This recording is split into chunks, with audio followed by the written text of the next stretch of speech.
ก็เสียเธอไปเพลอทำร้ายหัวใจของคนที่มี แต่ฉันถ้าให้วันเวลาย้อนวนเริ่มต้นตอนที่เราพบกัน วันนั้นจะไม่ทำอย่างนี้ แต่เวลาไม่เคยหมุนคืนกลับสายเกินไปจะทำให้เธอกลับมาตรงนี้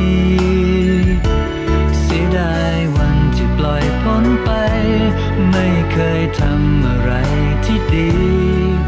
ทำได้แค่ให้เธอผิดหวังภาวนาหากชาติหน้ามีจริงขอให้ฉันพบเธออีกสักครั้งจะใช้ทั้งชีวิตแก้ไขที่ผิดพลั้งจะรักเธอไม่จางตลอดไป